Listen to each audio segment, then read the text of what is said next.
Yeah, it's great. But I was Just sing and then how big it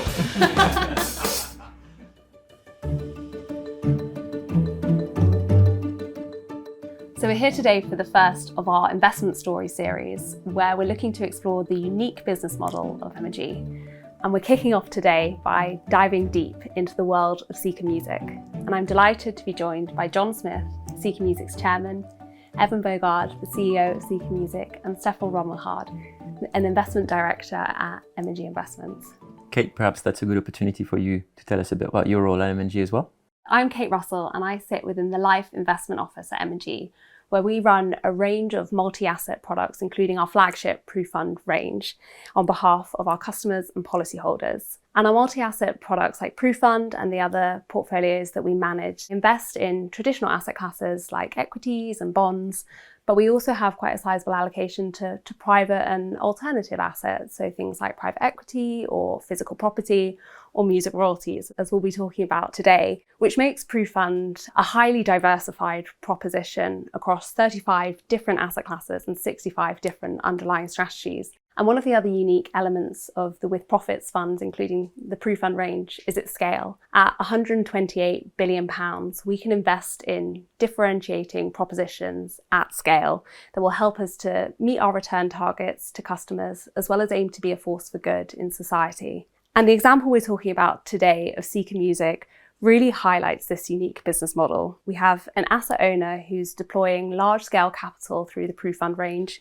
You have experts in the asset manager who are identifying the long-term investment opportunities, which results in great companies like Seeker Music, which is majority owned by PruFund and actively managed by M&G Investments. I'm excited to hear about the launch of Seeker Music and how this partnership came about. But before we do, perhaps, Evan, you could just give us an overview of your background in the music industry. Yeah, I mean, it actually plays into the launch of Seeker Music. So Fantastic. I've been in the industry, I mean, technically, probably since I was born. Like, my parents were in the music industry. It's all I ever wanted to do was make music, champion music, like just be in around music, since I was a little kid. And so, I started when I was a teenager at Interscope Records on the record side of things, learning how to make records from that side, from supporting artists, and graduated into artist management and a little bit in the concert world. And then I found myself almost kind of by accident writing a hit song.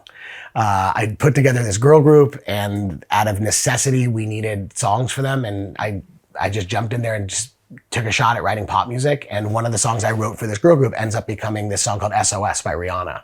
And so I basically, to equate it to something, be like walking on a golf course saying, I'm going to play golf today, and hitting a hole in one, like on my first shot out, right? It was kind of like, oh, wow. Like I've always wanted to be in the studio. I've always wanted to be creating music. And this to me was kind of like a God shot. Like, this is my opportunity to jump in there and create music for other people. And so I dove into songwriting full time. And while I was doing that, I decided that I missed the business side. So I started signing and developing other artists and songwriters and producers simultaneously. And then it was about 2019, about the same time that M&G was looking to get into the asset class, that I was looking to grow somewhat of a bigger footprint within the music industry. I've been in the industry for, at that time, 30 years basically. And I wanted to be able to be of service to more music in a way that I hadn't been able to do kind of on my own as like an individual songwriter. So I had this dream of building this, bigger platform that was based on all of the experience I had in music from being on both sides, understanding what it was to be an artist and understanding what it was to support and champion artists.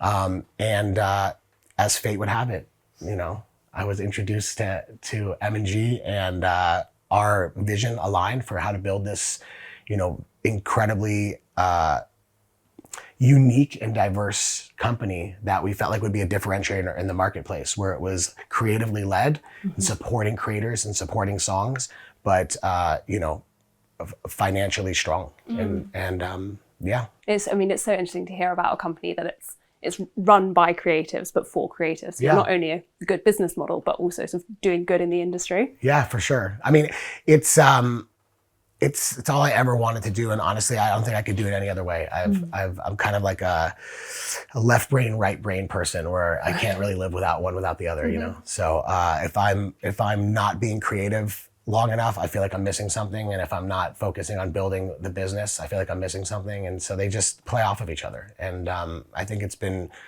a really great North Star for us to, you know, for building this company out. And John, over to you. Evan mentioned the introduction to M&G. Would you mind just giving us an overview of how your background brought you to Sure, Seeker Music? totally.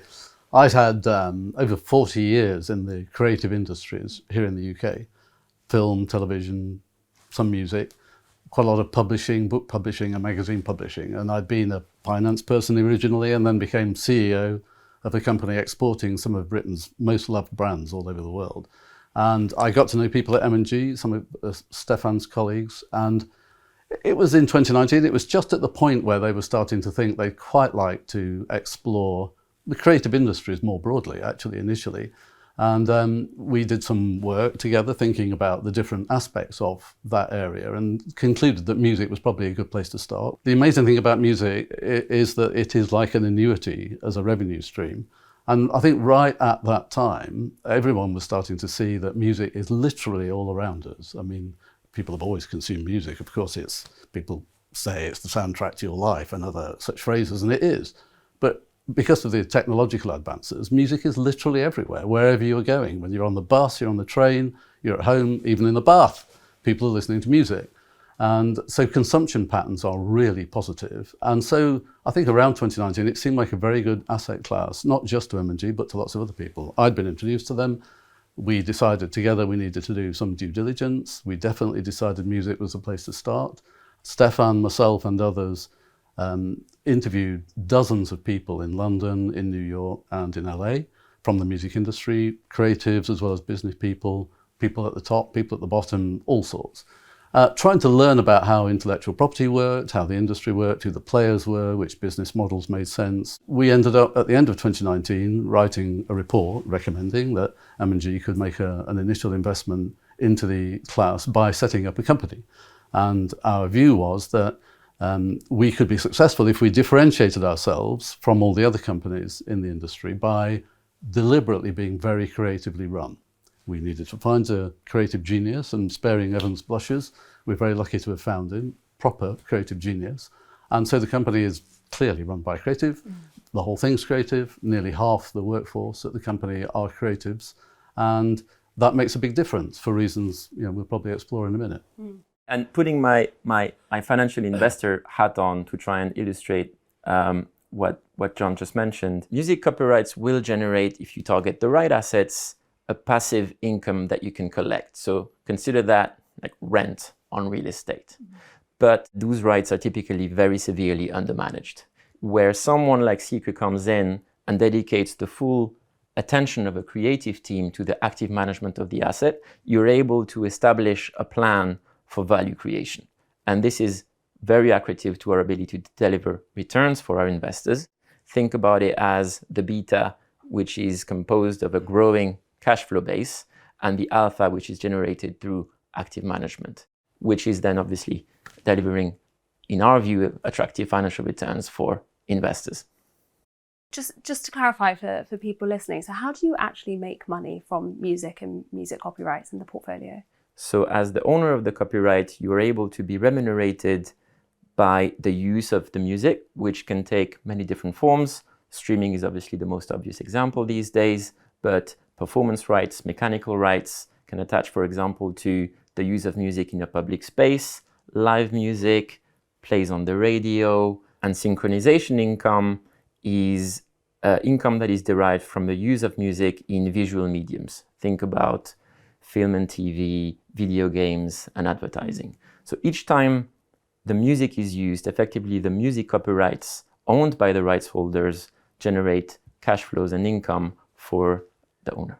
Well, that's really interesting. And just to make sure that I've completely understood sort of how we go from song to investment return in a portfolio like PruFund. So Seeker Music has the rights to the Wombats, say. I'm a big fan of the Wombats. Oh, great.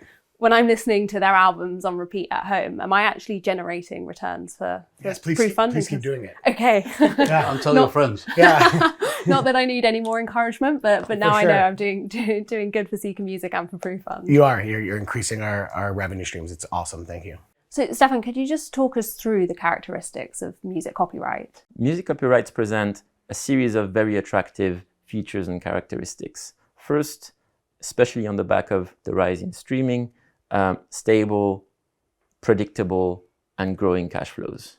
Then, long duration.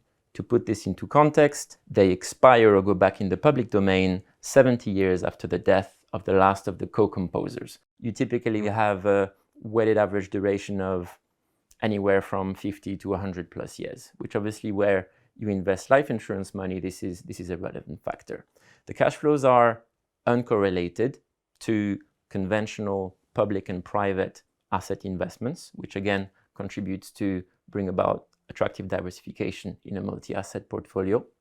We like the fact that there's a scarcity factor. So music copyrights are effectively owning the rights associated to a song. And whether you're talking about the composition, so on the music publishing side, or the recording of that composition on the recorded music side, that is a unique asset. And if you're able, as we are trying to do it, to target unique high-value assets which are part of the cultural fabric of society, we believe that those assets will be able to stand the test of time. You then have intrinsic diversification. By virtue of the fact that music is consumed globally, you're able to collect revenue from all jurisdictions that actually consume that music.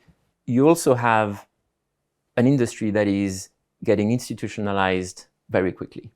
One example of that is obviously the vast pools of capital that have been deployed in music in the last 5 years and the fast development of the debt markets. And Stefan, just on that, so once, the great minds had come together and the company was launched, then, what role does M&G play within Seeker Music going forwards? I know you very actively manage a lot of your portfolio companies. How are you still involved in the process? We recognize that where some of the asset classes that we invest in are quite specialized, we need to have the humility to recognize that we won't be the best place to actually manage some of those investments on a day-to-day basis. So what we do is we try and identify the best talent in the market with the expertise from an industry perspective. We have some M&G appointees represented at the board to ensure that we retain control over the important decisions that are taken, establishing the appropriate institutional grade processes for a business to function in the right way, whether it's from a financial controls perspective, from an operational perspective, from a governance and oversight perspective, defining the right strategy over the short, medium, and long term, and unlocking the contacts and networks that we have throughout the industry. And I just say that they've been amazing partners from the beginning. And I think if you look at a lot, traditionally, if you look at a lot of upstart, music companies, in my experience, you don't necessarily get the kind of financial and operational support that we've gotten from M&G from the beginning. So I think it's actually been a real benefit for us to get stood up really quickly and to have the right guidance and the right support from the beginning, so that we were making smart investments right off the bat. So it's very much about IQ and EQ together. And I would want to make sure that investors knew that there's a lot of discipline around the decisions that are taken about what we're going to acquire and what price we're going to pay. So anything coming to us comes to a weekly investment committee, which I chair, and there's a very detailed investment case that looks at all of the historical cash flows, current audience numbers, streaming data, etc., and projects in detail what we think the catalogue is going to earn over the coming years for quite a long way, 10 years. And we have a pretty rigorous discussion at every single meeting. Some things are rejected, obviously quite a lot are approved, and then we go forward into a process whereby lots of due diligence is done before we get to a point where we talk about it again before the deal is finally closed. It's pretty thorough and pretty rigorous. I think it's also important to note that although we put forward a very robust creative plan for what we're going to do once we've acquired the asset, we don't actually underwrite any of that into our projections, into our model, right? Everything we're doing is based on historical cash flows and the forecast based on those historicals and based on what we know in the market. Everything we do on top of that creatively is really the cherry on top. So it'd be great now to move on and actually talk about the music itself in terms of how you acquire it and how you value it, because the Seeker music catalogue is varied and extensive and is jam-packed full of some amazing songs and artists. But I was just wondering, how do you actually decide what music to acquire? That's a good question. You know, from the beginning, look, I really respect M&G having this perspective that they wanted to build a creatively led company. And I think that they honored that from the beginning, which was to make sure that we were making decisions through a creative prism that was financially backed and financially sound, but that we were looking first and foremost through it from a creative perspective. First, are we incredibly passionate about it? Like, are we, because, you know, when you have in the music industry, when people's heart is into it 100%, you're going to get 150% from them, right? And so I think it was key, and we all recognized it from the beginning, that we had to make sure we were incredibly excited about the asset that we were looking at. It couldn't just be something that was like just another right that was out there, because you're not going to get a creative buy-in from a creative team to really create those revenues above and beyond what the industry is providing, right? So we look at things from the beginning, like, do we love it? And if we love it, do we have a strategy that we feel like we uniquely can creatively achieve, outsized returns on, right?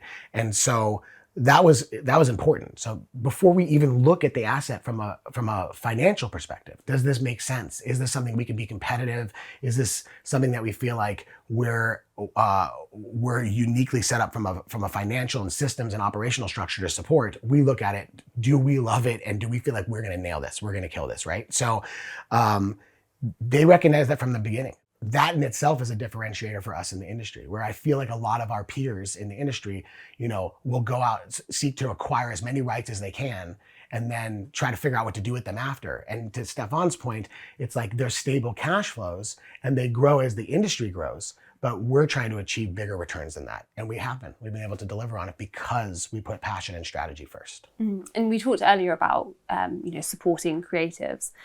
Could you just talk about your sort of philosophy around investing in artists, investing in musicians themselves? Sure. And actually particularly UK artists and UK talent? Yeah, I mean, I've always been a staunch advocate for music creators, right? I from being a music creator myself to understanding the psyche and the mindset of music creators and understanding what matters to them, and also how hard it is to make music and to be successful. It's a lot, especially with the technology and the streaming and everything that's going on. There's like the access, the barrier to create music and to release music has gotten easier for everybody, right?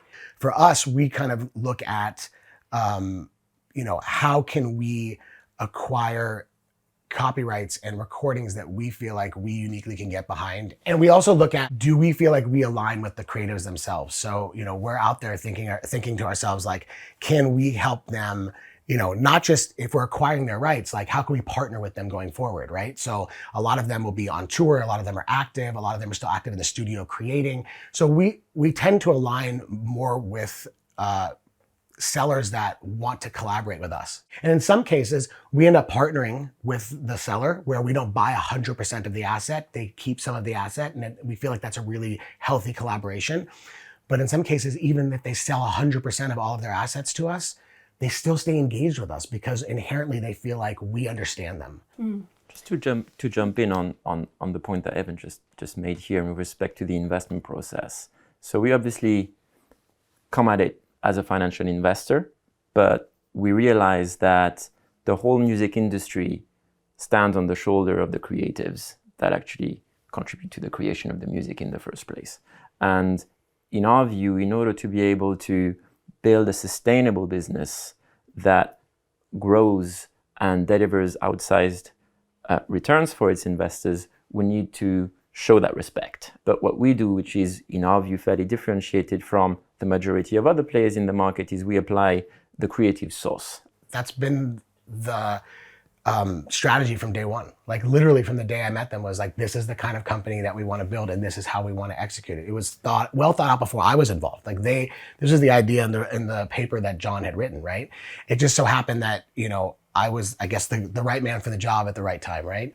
We know exactly what we can do to execute creatively, administratively, operationally. And so every single person that's been hired to come onto the Secret team has been as curated as the portfolio itself to support the portfolio. It's all been very well thought out. In less than 5 years, we've acquired over 17,000 songs, which is, pretty remarkable, for a company that basically started from scratch.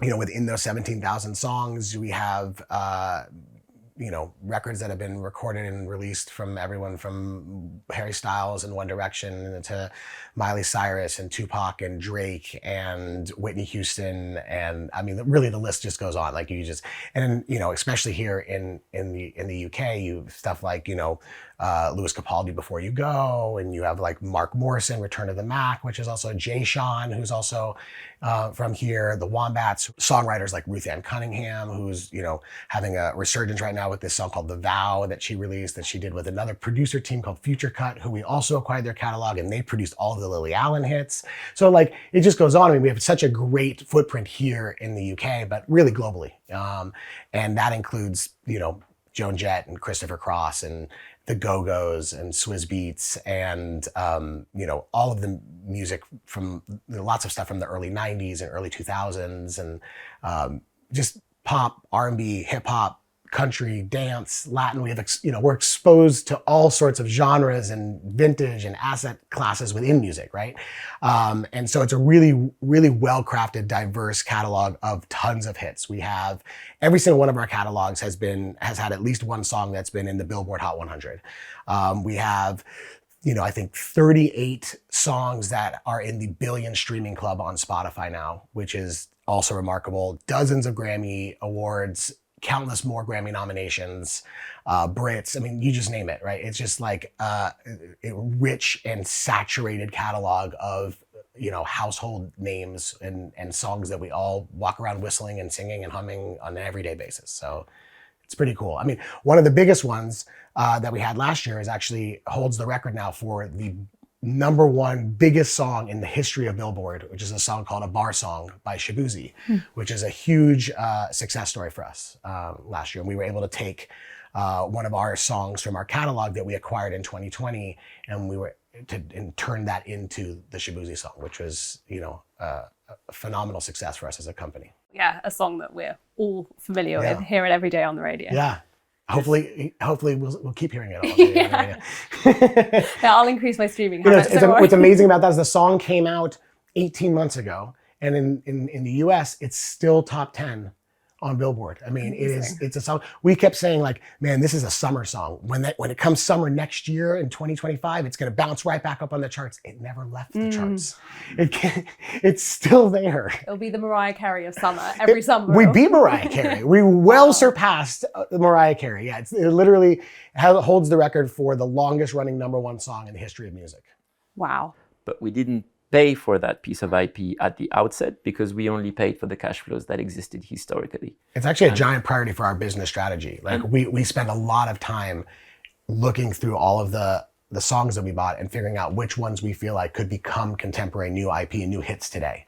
And so it's just a real focus of our creative strategy going forward. And can I ask, how does that work in practice? So if you're, say, taking samples from some of your existing catalogue and your back book, do you then sort of put them on a shop website and other creatives then come to you? No, it comes down to what John was talking about, the relationships. Right. Like not only myself, but the team that we've curated has incredible relationships within the creator community globally. Right. And so we look at those songs and we hear about which artists are working on projects, which producers are in with what artists, and we know because of our experience which songs from our catalog they might gravitate towards. Creative camps. They might like. Well. Yeah. We put together songwriting camps all over the world where we bring songwriters and producers and artists together, just focused on taking songs from our catalog and creating new works from them.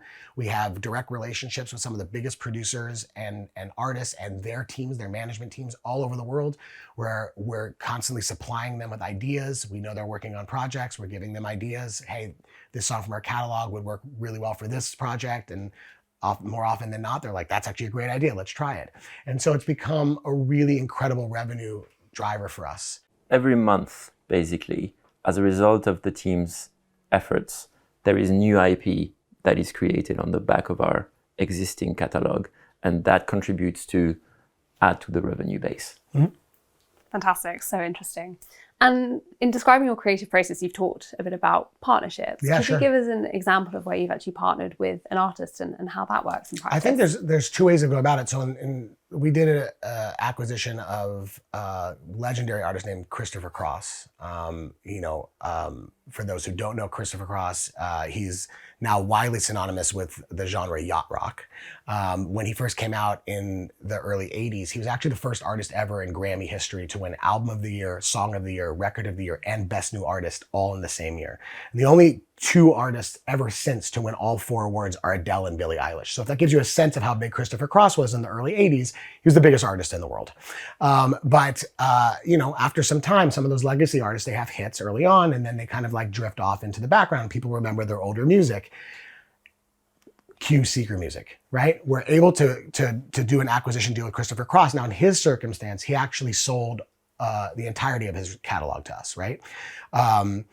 But he's still an active artist, so he still tours. So there's still a partnership that has to happen there, right? We still have to be partners with him and with his team and be able to work together to amplify our rights and to amplify our revenue, but at the same time support him in a way that feels aligned with his brand. Within the first year, we were able to increase synchronization revenues 550%. When we started working with him, he was at 2 million monthly listeners on Spotify. Now we have him hovering between 6 and 7 million every month, right?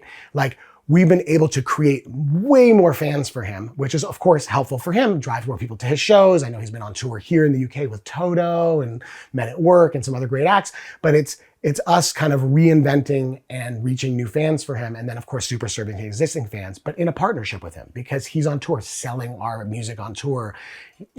We just put out a music video for one of his songs from the early 80s. He had never made a music video for, right? And it's amplifying all of his revenue streams across the board. And it's like, we have the opportunity to just be great collaborators in that regard. Joan Jett, who's another deal that we did, is slightly different. Where we did that deal, we bought the majority share of her assets, a significant portion, but she kept some of her assets. And we decided to enter into an actual proper partnership with her and her record label. And what's great about that is they were really looking to find a team that they felt like could introduce her to new fans and amplify everything that they've done for the last 40 plus years. And just kind of like bolt on to the team that they have there. So they were looking for certain things in a partner that were creative in nature, everything across socials and digital and streaming, ways that they could connect to this newer generation. And she has huge fans. And we were at his shows last year. Chappell Roan was there. We know Miley Cyrus did a collaboration. Today's artists look at Joan Jett like she is the pioneer for why they're here and existing today. So we knew that there's audiences that we could tap in with them. And in this case, it's like we benefit from having a true partnership with them. Every decision we make is with Joan, right? She's built this, rebellious, women empowerment, punk rock legacy that we can work together with her to honor and then bring to an entire new generation. I think it's really key when you have that buy-in from the people that you're doing deals with, whether they're selling you entire assets or whether you're partnering on the assets. It's key that you're the kind of company that they want to partner with because you get more from the relationship. It's so exciting to hear about the creative process and the journey that Seeker is on. John, I might ask you, when you look forward, what do you see for the future of Seeker and the evolution of the company? Well, I have to say, I think this happy combination of capital and creativity and commerce has led to some amazing success, creatively, as you've heard, but also financially. And clearly, we'd like that phenomenal success to carry on. I mean, that's the first part of the answer, I think. The company's grown a lot quicker than anybody expected. It's bigger now than people thought it would be at this stage. I think it's quite easy to see it doubling again in size in the next year or two. And beyond that, maybe quadrupling. And so I think size is a big deal. I think more scale is very likely to occur. Now we've established such a reputation in the marketplace, and we're starting to see bigger and bigger catalogues coming our way. And then finally, I think that our reputation in the marketplace now is so strong. We've had these incredible successes, and you may have read about the Fast Company listing us as number 2 most innovative companies in the music sector. That's amazing. That reputation is building and building, and I think we could become the market leader in creative services for the music industry, and that would be an amazing achievement for a company that's so young. Great. So then going back to the start of M&G's journey into music, what have we learned from music rights ownership? I think this investment is a great illustration of how the collaboration between M&G as an asset manager and, in this case, PruFund as an asset owner can deliver very interesting investment opportunities through innovation. In this case, we identified the opportunity at an inflection point, and we've been able to build a very interesting business that delivers attractive risk-adjusted returns for our investors through a partnership with individuals that have a wealth of expertise and experience in a sector that, as an institution, we hadn't ventured into before. Well, this has been a fascinating discussion, deep diving one of the companies in M&G Investments that's held in PruFund. We've heard about what music rights ownership actually is and how you can make money from it. We've heard the story of Seeker Music from its origins and its partnership with M&G all the way through to the future vision and the creative journey it's on. And you've been very generous in giving us stories of the artists you work with and how you breathe new life into your catalogue and the attractive returns that can be generated. And putting this all together, this is just a great example of how the M&G business model works in practice. You've got a great company in Seeker. You've got an asset manager who identifies that as an investment opportunity. And you've got an asset owner who has the scale and the diversification to be able to deploy into that opportunity. So thank you so much, John, Evan and Stefan, for your time. Thank you for having us. Thank you for talking us through the story of Seeker and for bringing this investment story to life.